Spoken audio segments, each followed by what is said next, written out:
Hello mga day, share ko lang pala itong video na ginawa ko. Pagpasensyahan nyo na mga day ha, sobrang ingay ng katabi ko. Kung saan magre-record na ako mga day, doon pa sila naghaharutan mag-ama. At ito palang ginagamit ko mga day sa tuwing pinapainom ko si Baby Noah ng vitamins niya. Itong nipple bottle. Maganda pala ito mga day, gamitin at iwas tapon pala ito kaysa sa dropper na gamitin ninyo. Diskarte ko lang pala ito mga day para naman iwas tapon.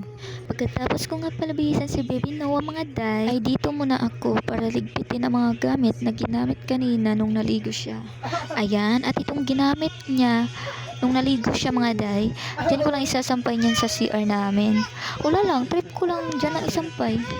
Pagkatapos pala mga day, ayan, itapon ko na yung swimming pool na ginamit niya kanina nung naligo siya. Charot mga day, tinapon ko na yung tubig, alangan naman.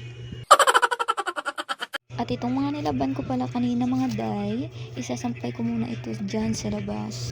At dahil alam ko naman na hindi titila-tila ang ulan, kaya naglaban na ako kanina mga day.